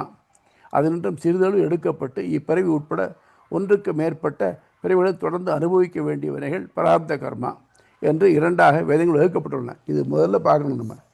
நம்ம இந்த பிறவியில் இவ்வளோ அனுபவிச்சிடுவோம் அப்படின்னு கொடுத்துருக்கான். நம்ம அதை பூரா முடிச்சோம்னா என்ன ஆகும்னாக்க இந்த கர்மா தொலைஞ்சு போயிடும். ஆனால் முன்னால் சேர்த்து வச்சிருக்க கர்மா இருக்கே, அது எங்கே போகும்? அது திருப்பி திருத்தான் நம்ம அடுத்த பிறவி எடுத்துதான் ஆகணும். அதனால் இந்த கருவியில் கர்மாவை பூரா அனுபவிச்சிட்டேனே, இனிமேல் ஏன் பிறவி அப்படின்னு கேட்க முடியாது. ஏன்னாக்க நம்ம எத்தனை பிறவி, அதாவது கர்மாவை தொலைக்கிறதுக்கு மட்டும்னு ஒரு ஐடியல் கண்டிஷன் இருக்குது வச்சுக்குவோம். நம்ம இருந்ததுனாக்க எத்தனையோ பிறவி எடுத்தாக்க இது எல்லாத்தையும் தொலைக்க முடியும். கூரத்தாழ்வான் அப்படிங்கிற ஒரு வைஷ்ணவ ஆச்சாரியர் ரொம்ப அழகாக சொல்கிறார், சுவாமி என்ன திருவிட்டு சேர்த்துவிடும், இல்லைன்னாக்க நான் ஒரு நாள் இங்கே இருந்தேன்னாக்க அடுத்த ஒரு ஜென்மத்துக்கு வேண்டிய கர்மாவை நான் பண்ணி வச்சுக்குவேன் அப்படிங்கிறார். அந்த மாதிரி தான் நம்ம கதையெல்லாம். நம்ம இங்கே இருக்கச்சே இன்னும் ஃபர்தராக சேர்த்து என்ன போகிறோம், ஒரு கழிக்கிற மட்டும்தான் பரவாயில்லையே. ஒருத்தட்ட கடன் வாங்கியாச்சு, அவர் கடன் அடிக்க இன்னொருத்த கடன் வாங்குகிறோம், அதை இன்னொருத்தட்ட வாங்கணும், ஆகும்போது கடன் தொடர்ந்துட்டு தானே இருக்கும். அப்படி இல்லாமல் நம்ம வாயை கட்டுறோமோ வயத்தை கட்டுறோமோ கடனை பே பண்ணிட்டோம்னாக்க நிம்மதியாக இருக்கலாம். அந்த மாதிரி இருக்கக்கூடிய நிலைமை நமக்கு ஏற்படுறதுக்கு வாய்ப்பே இல்லாமல் இருக்கிறதுனால அவனைத்தான் பிரார்த்திச்சுக்க வேண்டியிருக்கு. ஆத்மாவால் அடிமுதல் அறியாக்காலம் துவங்கி சேர்த்து வைத்த புள்ள கிணைகள் சஞ்சித கர்மா, அதென்றும் சிறிதளவு எடுக்கப்பட்டு இப்பிறவி உட்பட ஒன்றுக்கு மேற்பட்ட பிறவிகளும் கூட தொடர்ந்து அனுபவிக்கப்பட வேண்டிய வினைகளை பிராரப்த கர்மா என்று இரண்டாக வேதங்கள் வகுக்கப்பட்டுள்ளது. இதில் இரண்டாவது தொகுப்பிற்கேற்ப பிறப்பும் வாழ்வும் அமைகிறது. மனிதனுடைய வாழ்நாள் அளவுக்கு உட்பட்டதாகியால் அதில் அவன் அனுபவித்து முடிந்தது போக எஞ்சியுள்ளவைகள் அவன் அனுபவித்தே கழிக்கப்பட வேண்டும். ஆகவே ஒரு பிறப்பில் தனக்கு நல்லது வேண்டி செய்யும் வினைகள் பலன் முடிந்த பிறகு அனுபவிக்க வேண்டிய சஞ்சித பலன்களாக மீண்டும் பிறக்கிறான். அவன் உபாசனத்தால் பிரம்மத்தி அடகியில் மட்டும் அவன் வினைகள் யாவும் மீதமின்றி அழிந்து விடுகின்றன. இந்நிலை பின் விளக்கப்படுகிறது. இப்போ என்ன பண்ணுறோம், இந்த மாதிரி 0 லெவல் வரணும் அப்படின்னாக்க ஒன்றால் முடியாது. இங்கே இருக்கச்சே கர்மா அப்படின்ட்டு தான் இருக்கேன், கர்மா அனுபவிக்க வந்திருக்கேன், இங்கே கர்மா செய்கிற, இந்த கர்மாவை சேர்றது, தொலைஞ்ச கர்மா செஞ்ச அனுபவிச்ச கர்மா போக இந்த மீதி நல்லதோ கெடுதலோ அதில் செஞ்சுன்னு இருக்கு. ஆக மொத்தம் இது எப்போ கண்டினியூஸ் இதில் ப்ராசஸில் இருந்துகிட்டே இருக்கும். இனி சூத்திர பொருள் விளக்கப்படுகின்றன. சாந்தோக்கியம் எவ்வளவு ஈட்டினானோ அதை அனுபவித்தே மீண்டும் இருள் வழியில் திரும்புகிறான். இதே கருத்து பிரகதாரண்யத்தில் காட்டப்படுகிறது. மேலும் சாந்தோக்கியத்தில் இப்போ நான் படித்தேன் பாருங்க, அந்த பகுதிகள் நற்செயல்களை செய்தவர்கள் நற்பிறப்புகளை பிறப்புகின்றனர், தீச்செயலை செய்தோர் தாழ்ந்த பிறப்புகளை பிறப்புகின்றனர். ஸ்மிருதிகளில் கௌதம ஸ்மிருதி தன் வர்ணாசிரமத்திற்கேற்ப கடமைகளை செய்தோர் அதற்கேற்ப பலன்களை அடைந்து பலபடியான நாடு சாதி குலம் உருவம் ஆயுள் கல்வி இவற்றை உடையவர்களாக பிறக்கின்றனர். கடமைகளை தவறியவர்களான எதிரடியான பிறப்புகளை அடைகின்றனர். இதே கருத்து ஆபஸ்தம்ப கிரக சூத்திரத்தில் வலியுறுத்தப்படுகிறது. இறப்பும் பிறப்பும் சக்கரத்தை போல் சுழண்டு வருகின்றன என்பதே பெறுது. ஆகவே நம்முடைய ஒரு பிறப்பு அமையிறதுனாக்க அது நம் செய்த முன்வினையை பொறுத்தான் இருக்கும். இன்றைக்கி நம்ம நம்ம நம்ம இருக்கோம் இல்லையா, நமக்கு இன்றைக்கி பிறகுச்சு ஏன் எனக்கு மட்டும் இப்படி நடக்கிறது, உலகத்தில் எல்லோரும் நல்லா இருக்காளே, எனக்கு மட்டும் இல்லைனாக்க நீ பண்ணது தீமையும் சரணம் நடத்தை இல்லை. தனது வர்ணாசிரமத்திற்கேற்ப கடமைகளை செய்தோர் அதற்கேற்ப பலன்களை அடைந்து பலபடியான நாடு சாதி குலம் உருவம் ஆயுள் கல்வி இவற்றை உடையவர்களாக பிறக்கின்றனர் இல்லையா. தீதும் நன்றும் பிளதரவாரா அப்படின்னு பார்த்தோம் இல்லையா. செய்த வினை இருக்க தெய்வத்தை நொந்தக்கால் எய்த வருமோ இருநிதியம். இதெல்லாம் நம்ம முன்னாள் பழங்காலத்திலேருந்து இருக்கக்கூடிய நம்பிக்கைகள் த்ரூ அவுட்டாக. நமக்கு இன்றைக்கி ஏற்படக்கூடிய எல்லாம் நல்லதோ கெடுதலோ நம்ம இப்போ பண்ணுற வினைனாலெலாம் இல்லை. அதெல்லாம் போன ஜென்மத்தில் பண்ண முந்தின ஜென்மங்களில் பண்ண வினைகளோட தொகுப்பு தான் நமக்கு இப்போ அனுபவிச்சுட்ருக்கோம். அதனால தான் எங்கள் பாட்டிலாம் சொல்லுவார், யாரோ தப்புன்னா கூட திட்டாதரா, அவன் நல்லவன், நீங்கள் பெரும்பாலும் நல்லவனாக இருந்திருப்பான், அவன் நல்லதுக்கு போய்டுவான், அந்த பாவம் நமக்கு சேரும், பண்ணாதே அப்படின்பா. அந்த மாதிரி நம்ம பொறுத்த மட்டும் நம்ம ஸ்டாண்டர்டாக வாழ்ந்துட்டோம்னாக்க நமக்கு நல்பிறப்பாக கிடைக்கும். இருந்தாக்க சரணம் நடத்தை என வினைகள் குறிப்பால் உணர்த்தப்படுகின்றன. ஏனெனில் வினைகள் ஒழுக்கத்தையே சார்ந்துள்ளன என்பதால் நடத்தை என குறிப்பிடப்படுகிறது என காஷ்ணாஜினி முனிவர் இந்த கருத்தை சூத்திரக்காரர் எடுத்துரைக்கிறார். தொடர்ந்து இதே சொல்லிற்கு நேரடியாக வினைகள் என்றே கொள்ள வேண்டும் என்பது ஆச்சாரியர் பாதரியின் கருத்து. இக்கருத்தை சூத்திரக்காரர் வியாசர் தன் கருத்தாக கொண்டுள்ளார் என்பது இக்கருத்து இறுதி சூத்திரத்தில் அமைந்துள்ளது காட்டுகிறது. இவர் கடைசியாக சொல்கிறார், மற்ற பேருடைய கருத்து எல்லாத்தையும் எடுத்து அனலைஸ் பண்ணிவிட்டு கடைசியில் ஒரு சூத்திரம் போட்டிருக்கார். இதில் நடத்தைன்னு சொன்னாக்க அவளுடைய வினைகள் அப்படின்னு எடுத்துக்கலாம், அவளுடைய செயல்கள் புண்ணிய பாவங்கள் அப்படின்னு எடுத்துக்கலாம். இதை அவருடைய எப்படி எவ்வளோ நடக்கிறார் நடத்தையை சொல்லணும் தேவையில்லை அப்படிங்கிறார். இக்களத்தால் அறியிடப்படும் கொள்கை. இக்களத்தால் பிரம்மத்தின் நினைவின்றி தன் ஆன்மாவுக்கு மகிழ்ச்சி வேண்டி நல்வினை புரிவோர் புகை வழியால் சந்திரனை அடைந்து நற்பலங்களை உள்ளவரை இன்பம் துய்த்து மீண்டும் உலகிற்கு மீதமுள்ள வினைகளை துய்க்க திரும்ப வருகின்றனர் என்பதே வேதங்களின் கருத்து. இது புரியுறதா? ஆ, டவுட் உண்டா அதில்? புரியுது சுவாமி. ஆ, ஆக அப்ப நம்ம நம்ம பழநூல்லாம் நன்னா சொல்லிருக்கு. நிறைய நாளடியாரில் பார்த்தீங்கன்னா தெரியும். நன்னிலைக்கண் தன்னை நிற்பானும் தன்னை நிலைகளைக்கு கீழுவானும் நிலையினும் மேன்மேல் உயர்த்து நிற்பானும் தன்னை தலையாகச் செய்வானும் தான் அப்படின்னாக்க இந்த ஆத்மா தன்னைத்தானே எந்த நிலைமையில வச்சுக்கிறதோ அதுக்கேற்ற மாதிரி தான் அவனுக்கு கிடைக்க போகிறது. அதனால் இந்த பின்னால் ஹலோ பின்னால் நம்ம பார்க்க போகிறோம் எல்லாம் அவன் இவனுடைய வினைகளுக்கு ஏற்ற மாதிரி தான் நடக்கிறது அப்படிங்கிறது இதில் கிளியராக தெரிகிறது. ஹலோ, காலை விழுதா? உழுது கேக்குது சுவாமி, சுவாமி. கேக்குறது. ரைட், நல்ல இடம். இங்கே அடிக்கடி கரண்ட் போகிறது தான் அதனால் இது தெரிய மாட்டேங்குது, வேற ஒன்றும் இல்லை.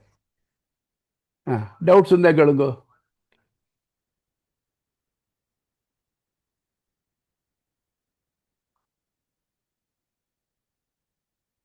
உமா, உங்களுக்கு டவுட் இல்லையா?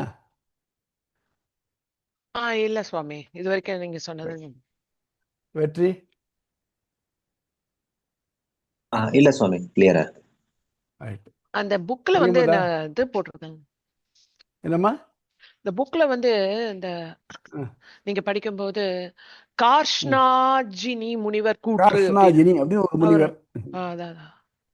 இவா எல்லாரும் வேதாந்தத்தில் ஊறினவா. அதாவது எது கண்ணுக்கு தெரிய அப்ட்ராக்டாக இருக்கோ அதை பற்றி நன்னா திங்க் பண்ணினவா. மற்ற வழிகாட்டலை வச்சுக்கிண்டு இது இப்படித்தான் இருக்கும் அப்படித்தான் இருக்கும்னுட்டு. இப்போ வேற ஒன்றும் இல்லை. நம்மளை என்ன சொல்கிறோம்? எலக்ட்ரான்ஸ்னு சொல்கிறோம். யாராவது எலக்ட்ரான்ஸை பார்த்துருக்கோமோ? பார்க்கல. ஆனால் உன்னுடைய எஃபெக்ட்ஸ் எல்லாத்தையும் நம்ம நல்லா பார்க்குறோம். நம்ம அந்த எஃபெக்டை வச்சு இது இப்படி தான் இருக்கணும். ஏன்னா நம்ம சொல்கிறது அது நல்லா புரியுறது. நம்ம முதல்ல படிக்கச்ச லைட் ட்ராவல்ஸ் இன் ஸ்ட்ரெயிட் லைன்னு படித்தோம். அது ஓரளவுக்கு சரியாக தான் இருந்தது. எப்படி ரிஃப்ளெக்ஷன் ரிஃப்ராக்ஷன்லாம் வரைக்கும் சரியாக இருந்தது. இந்த ஸோ கால்டு ஜியோமெட்ரிக்கல் ஆப்டிக்ஸில் கரெக்டாக வந்தது. ஆனால் சில இடங்கள் அதுக்கு மாறுபாடாக நடந்திருக்கு. லைட்டு வந்து எட்ஜஸை தாண்டி வளைஞ்சுன்னு போகிறது. அப்போ ஸ்ட்ரெயிட் லைனாக இருந்ததுனாக்க வளைஞ்சு போக முடியாது அப்படின்னு ஆராய்ச்சி பண்ணினான். அப்புறம் பார்த்தாக்க that travels in waves. வேவ்ஸ்னா அந்த waves are so small they almost come to a straight line அப்படின்னு ப்ரூவ் பண்ணான். அப்புறம் அதனால் வரக்கூடிய டைஃப்ராக்ஷன், இன்டர்ஃபரன்ஸ், போலரைசேஷன் இதெல்லாத்தையும் கண்டுபிடிக்க முடிஞ்சுது. ஸோ முதல்ல நினைக்கிறச்சு ஸ்ட்ரைட் லைனில் போகிறதுனாக்க மேபி ஃபார் ப்ராக்டிக்கல் பர்பஸஸ் சரியாக இருக்கலாம். ஆனால் உண்மையில் அது அப்படி இல்லை. எப்பொருள் யார் யார் வாய்க்க எப்படின்னா அப்பொருள் மெய்ப்பொருள் காண்பது தெரிவினாக்க பின்னால் லைட் ட்ராவல்ஸ் இன் வேவ்ஸ் அப்படி தான் தெரிஞ்சுது. அப்படி கண்டுபிடிச்சதுனால தான் எல்லா லைட் எனர்ஜியும் வேவ்ஸ் வழியாக போகிறது. அப்போது அந்த வேவ்ஸோட வேவ் லெங்க்த்தை மாறுபடுத்துறதுனால வெவ்வேறு லைட் ஆர் வெவ்வேறு எனர்ஜியை கண்டுபிடிக்க முடியும். அப்படின்னு தான் எக்ஸ்ரேஸ் வந்தது, அல்ட்ராவயலட் ரேஸ் வந்தது, இன்ஃப்ராரெட் ரேஸ் வந்தது. இப்போ இன்றைக்கி ரொம்ப சர்வசாதாரண பிளாஸ்மா ரேஸு இதெல்லாம் இந்த சயின்ஸோட அட்வான்ஸ்மெண்ட்னால கிடைக்கிறது. நமக்கு ஸ்ட்ரெயிட் லைனில் மட்டும்தான் போகிறதுன்றதுனாக்க இதெல்லாம் கிடச்சிருக்காது நமக்கு. ஆக ஒரு பாஸ்டுலேட் மேலே வந்துனாக்க அது மேலே மேலே மேலே ஆராய்ச்சின்னு போகிறச்சே வெவ்வேறே கிடைக்கிறது. அதுபோல் நம்ம இதுலேயும் அவள் எல்லாரும் தான் உட்காந்து நல்லா ஆராய்ச்சி பண்ணிட்டே போகிறார். ஒருத்தர் இப்படி சொல்கிறாருனாக்க அதுக்கு ஒரு தீர்த்தம் கொடுக்குறார். முன்னாலேயே பார்த்தோம், ஆதிசங்கர் பகவத்பாதாள் அத்வைத்தை சொன்னார். ஆனால் அவருக்கு பின்னால் அவரை ஃபாலோ பண்ணுறோம் வந்தால் கூட என்ன பண்ணான்னாக்க அதுக்கு ஒரு அமெண்ட்மெண்ட் கொடுத்தா. பாஸ்கர் உபாதிவாதி பண்ணினார். அதுக்கு அவர் யாதவ் பிரகாசர் அது பரிணாமவாதி, அதுவே மாறுறதுன்னு சொன்னார். இப்போ ஆக மொத்தம் ஒரு பாஸ்டுலேட் இருந்தாக்க அந்த பாஸ்டுலேட்டுக்கு வெவ்வேறு எக்ஸ்ப்ளனேஷன்ஸ் பின்னால் வந்து அது அமெண்ட்மெண்ட் மாதிரி. அது மாதிரி இப்போ இவ சொல்கிறது எல்லாத்தையும் என்னென்னா ஒரு முனிவர் கிருஷ்ணாஜினி முதல்ல சொன்னார். ஆனால் அதை பாதரி முனிவர் அமெண்ட் பண்ணினார். அதனால் என்ன சொல்கிறதுனாக்க சரணம் நடத்தை அப்படின்னு சொன்னாக்க நடத்தைங்கிறது செயல்களில் மட்டும் இல்லாது நம்ம செய்யக்கூடிய புண்ணிய பாவங்களையும் சேர்த்து குறிக்கிறது அப்படின்னு முடிவு பண்ணுறாங்க. புரியுறதா? Any doubts? யாருக்காவது? சுவாமி, எனக்கு ஒரு அடிப்படையா புண்ணிய பாவத்திலேயே வந்து எது புண்ணியம் எது பாவம்ங்கிறது வந்து காலத்துக்கும் அந்தந்த யுகத்துக்கும் தகுந்த மாதிரி மாறிண்டே இருக்கும் இல்லையா? ஒரே யுகத்துல கூட ஒரு 50 வருஷத்துக்கு முன்னாடி புண்ணியம் நினைச்சது வந்து இப்ப புண்ணியமா இல்லாம இருக்கலாம், அல்லது 50 வருஷத்துக்கு முன்னாடி பாவம்ங்கிறதை இப்போ அக்செப்ட் பண்ணதாகவும் இருக்கலாம். அப்ப வந்து எல்லாத்துக்கும் பொதுவான ஒரு எல்லா காலத்துக்கும் அடிப்படையா வர்ற ஒண்ணுதான் புண்ணியம், அதுதான் பாவம். நல்லது தானம் பண்றது அது எல்லா காலத்துக்கும் அந்த மாதிரி அதுதான் எடுத்துக்கணும் இல்லையா? நீங்கள் சொல்லுங்கள் ஒரு எக்ஸாம்பிள். 50 வருஷத்துனால புண்ணியமாக இருந்து இப்போ பாவமாக இருக்குதுன்னுட்டு.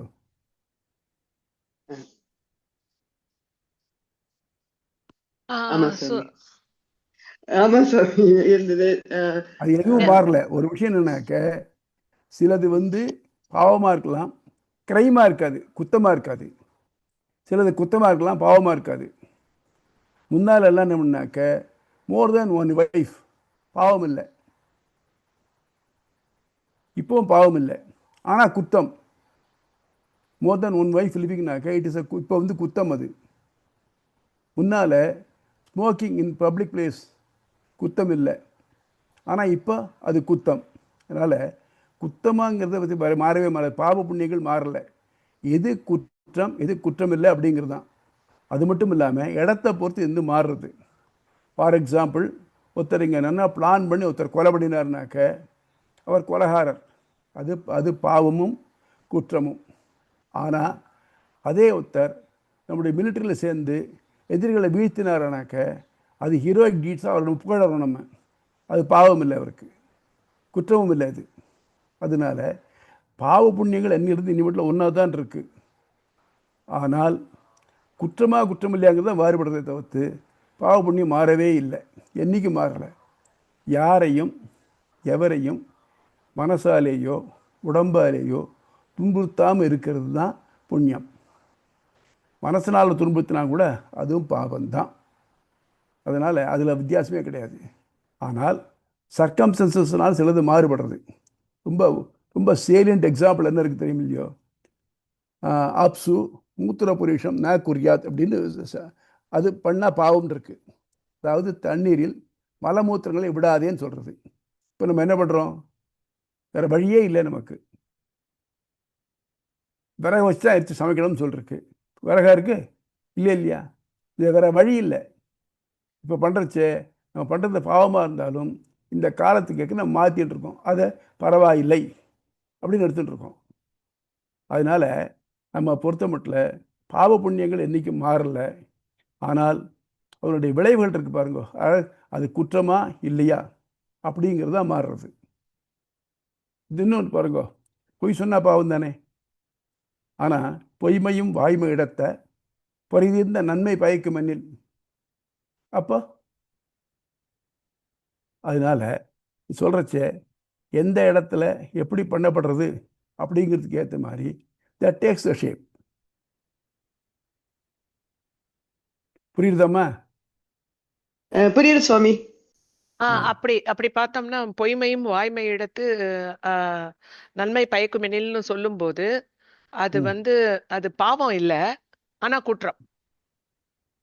ஆமாம், அதாவது பாவம் இல்லை தான். நீங்கள் வந்து நல்லதுக்காக பொய் சொன்னாக்க தப்பு இல்லை. இது சொல்கிறச்சே சொல்லனாக்க, ஒருடைய வயலில் ஒரு மாடு பசு மாடு மேய்ஞ்சிடுத்து. அவன் கோவப்பட்டு இந்த மாட்டை அடிக்கிறதுக்காக ஒரு பெரிய தடி எடுத்துன்னு வரான். அது அங்கங்கே ஓடி போய் ஒரு முனிவருடைய ஆசிரமத்துக்குள்ளே போயிடுது. அவன் அங்கேருந்து அந்த முனிவரை கேட்குறான், பசுமாடு இங்கே வந்ததா அப்படின்னு. அவர் ரொம்ப அருமையான பதில் சொல்கிறார். பொய் சொல்லக்கூடாது, அதே சமயத்தில் மாட்டை காப்பாற்றி ஆகணும். அவர் சொன்னார், கண் பார்க்கும் ஆனால் பேசாது, வாய் பேசும் ஆனால் பார்க்காது, அதனால் உன் மாட்டை பற்றி தெரியல எனக்கு அப்படின்னார். அந்த மாதிரி நம்ம பொறுத்த மட்டும் என்னன்னாக்க, எந்த இடத்துல எதை சொல்லணுமோ அதுக்கேற்ற மாதிரி சொல்லணும். இல்லை ஆமாம்மா மாடு இங்கே தான் இருக்குது அப்படின்னாக்க என்ன அர்த்தம்? அந்த மாட்டினுடைய தண்டனை, அதோ கொலையோ அதில் இவருக்கும் பங்கு உண்டுன்னு அர்த்தம்.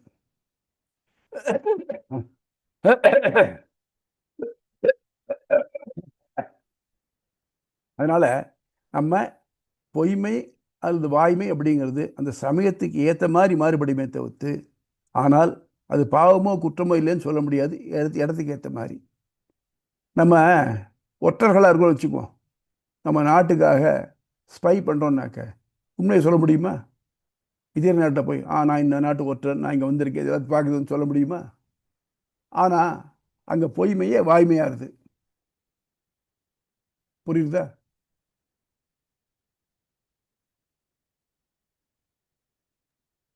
புரியுது சுவாமி. எப்படியுமே ஏதாவது ஒண்ணு சேர்த்துக்குவோன்னு தெரியுது. கர்மா ஆமா, கர்மா இப்படி சேர்ந்துன்னு சேர்ந்தா தான் போகும். அதான் தெரியுது ஆமாம்மா, ஃபைனல். வேற ஒன்றும் இல்லை. நம்ம நடக்கிறோமா இல்லையா? நடக்கச்சே நம்ம காலில் பட்டு எத்தனை எறும்பு சாகுதுன்னு யாருக்காவது தெரியுமா? எத்தனை அளவு நம்ம இதெல்லாத்தையும் கொள்றோம்னு தெரியுமா? தெரியாது. அதனால நம்ம அறியாமல் சேர்ந்துட்டு தான் ஆகாமிய கர்மான்னு பேர். ஸோ நம்ம ப்ராக்டிகலி நம்மாழ்வாரை போல பிறந்த உடனே அவருக்கு ஞானம் இருந்தது. அவர் போய் புளிய மரத்து வந்து உட்காந்துட்டார். அவருக்கு சாப்பாடு தண்ணி ஒன்றும் கிடையாது. அப்படி இருந்தால் பரவாயில்லை. நமக்கு அப்படி இல்லையே. காலம்புற 6 மணி ஆச்சுன்னா பசிக்கிறதே. அதுக்காக எதாவது பண்ண தானே வந்துட்டுருக்கு. உதர நிமித்தம் பகுவித வேஷம்னுட்டு நம்ம சாப்பாடு இப்போ சாப்பிடணுங்கிறதுக்காக எத்தனையோ வேஷங்கள்லாம் போட வேண்டியிருக்கே. உண்மையோ பொய்யோ அதெல்லாம் பண்ண வேண்டியது தான் இருக்கு. அதுதான்.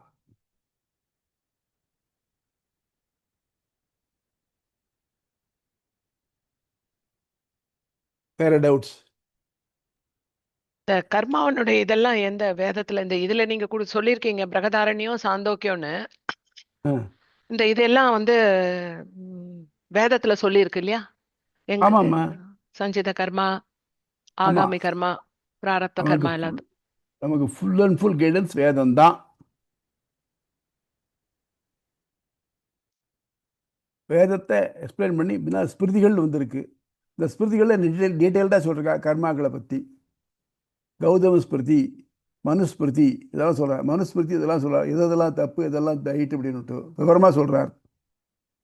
அதனால அந்த ஸ்மிருதிகள் வந்து நமக்கு வழிகாட்டுறதுக்காக வந்திருக்கு. அதில் புண்ணிய பாபங்கள் அதுக்கேற்ற மாதிரி செய்யணும். நம்ம அதை விளக்கத்துக்காக தான் இதிகாசங்கள் வந்திருக்கு. மகாபாரத, ராமாயண இதிகாசங்கள் வந்திருக்கு.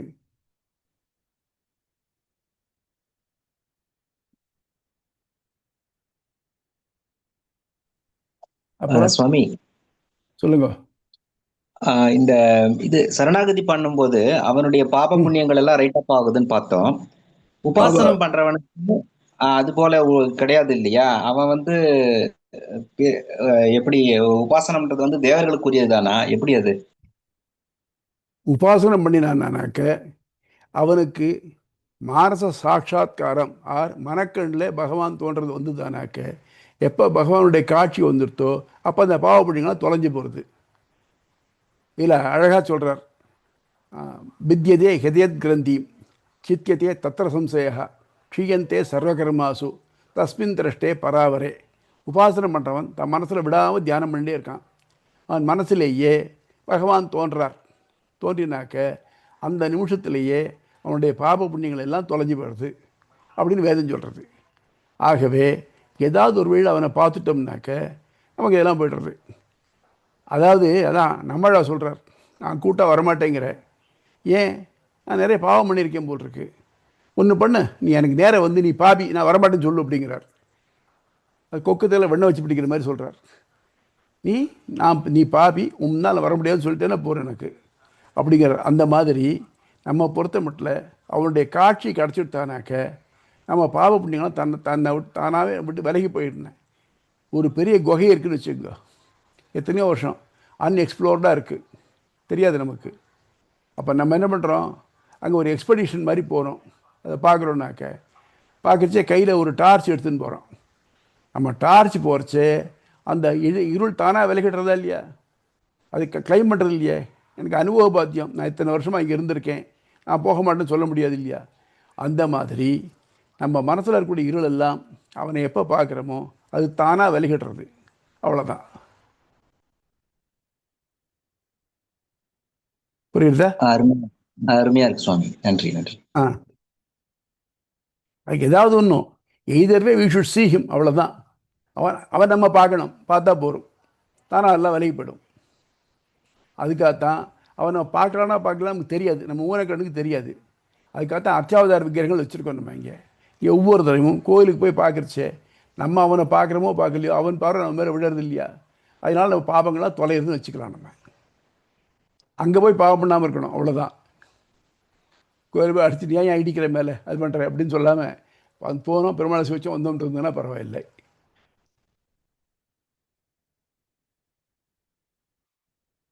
வேற எனி அதர் டவுட்ஸ்?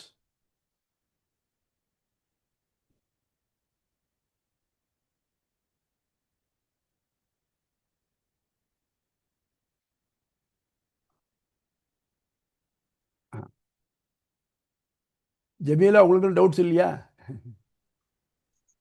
இல்ல சுவாமி, தெளிவா இருக்கு. ரைட், நல்ல வேலை, வெரி குட். ஆனா ஒரு சரி, கேள்வி ஒண்ணு இருக்குது. எனக்கு இது சொல்லுங்கம்மா, ரொம்ப சாதாரண இதுதான்.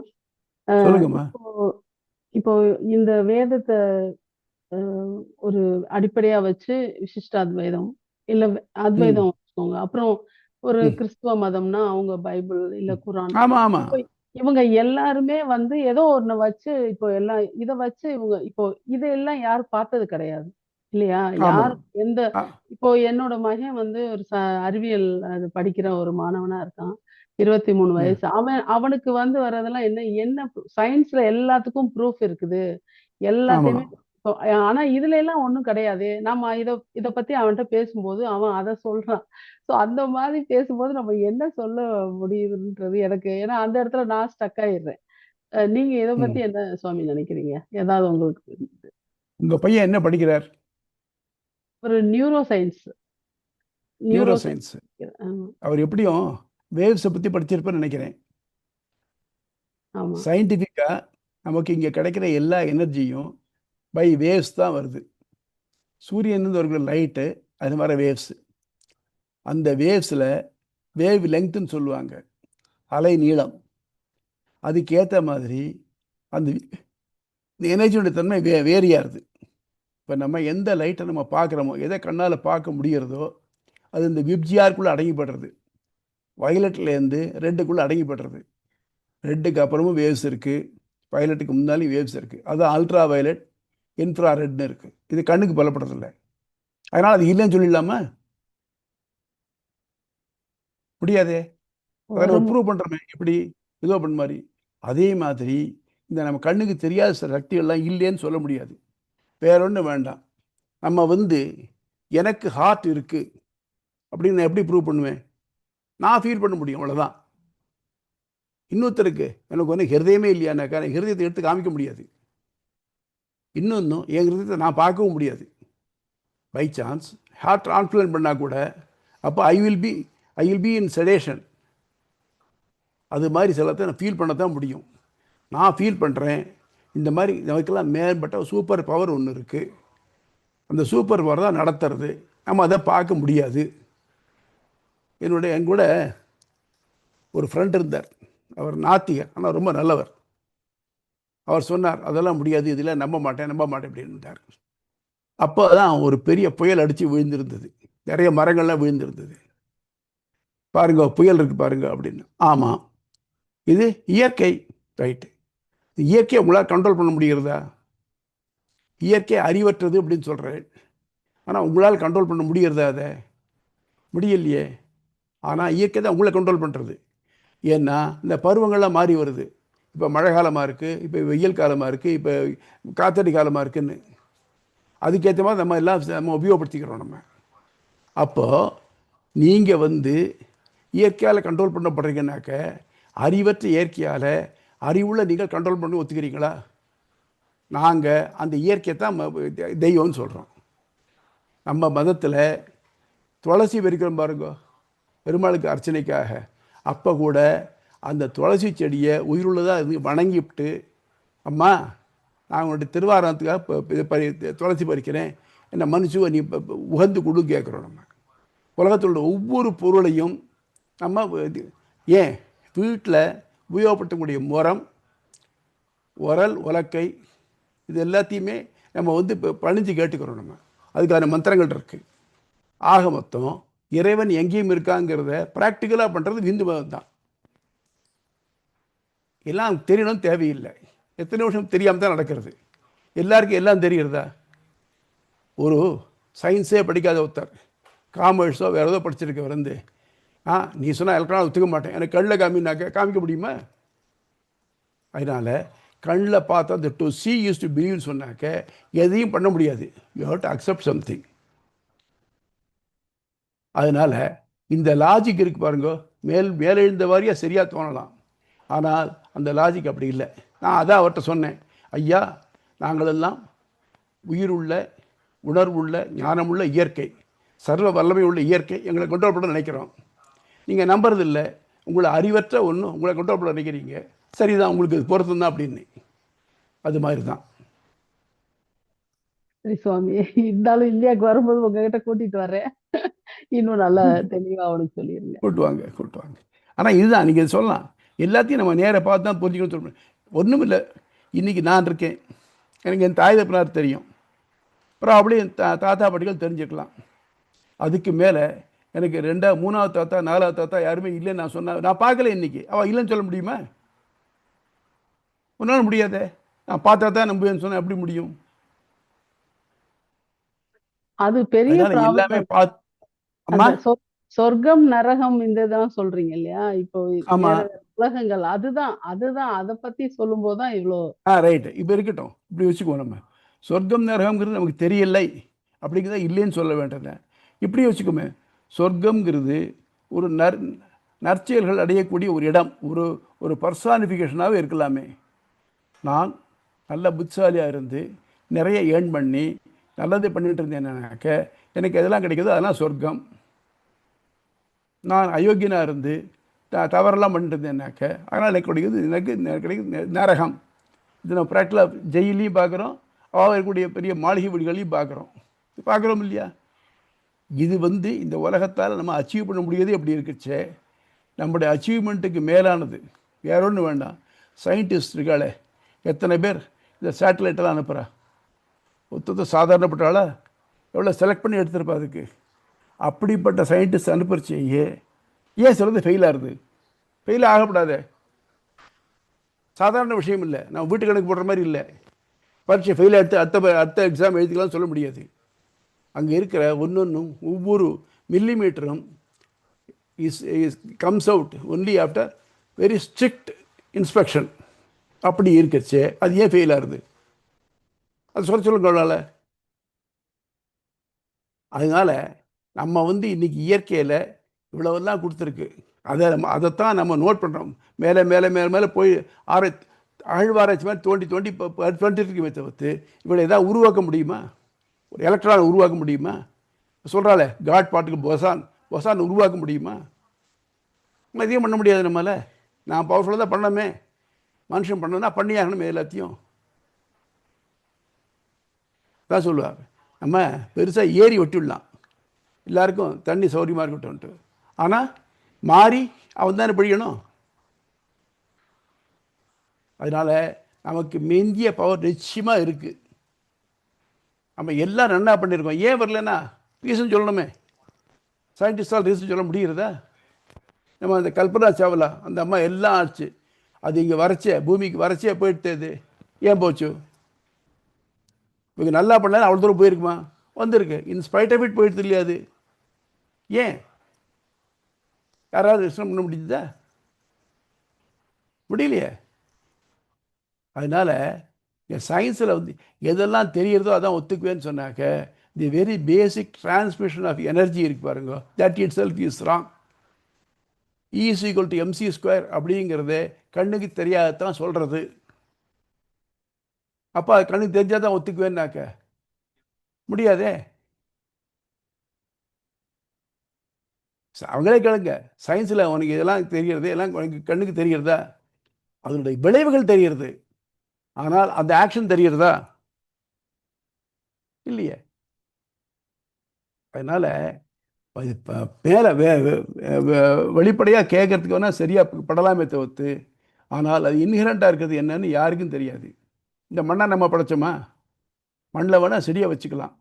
அப்போது நம்மளால் எதையும் பண்ண முடியும்னாக்க, நான் தேங்காயை விதைப்பேன், ஆனால் அது மாங்காயை வரணும்னா வருமா? வரலையே. ஏன்? ஒரே மழை பெய்கிறது, மாங்காய் புளிப்பாக இருக்குது, இளநீர் இனிப்பாக இருக்கே. ரீசன்? அப்போ அந்த தாவரத்துக்குள்ள ஏதோ ஒரு சக்தி இருந்தால் மாற்றுறது. அந்த சக்தி ஞானம் உள்ளதுன்னு நினைக்கிறோம் நம்ம. ஏன்னா ஒரு தென்னங்கன்று வச்சோம்னாக்க அது 6 வருஷம் ஆறுது பலன் அளிக்கிறதுக்கு. அப்போ அது வளர்ச்சி எப்படி இருக்குது? அது உள்ளேருந்து எடுக்கக்கூடிய சக்தி எடுத்துட்டு இது இதுக்கு மட்டையாகட்டும், இது பார்க் அதனுடைய பட்டையாகட்டும், இது வேறாகட்டும், அதுதான் டிசைட் பண்ணுறது. அப்போ who is the deciding factor? அந்த யோஜனை பண்ணி பார்த்தா தெரியும்.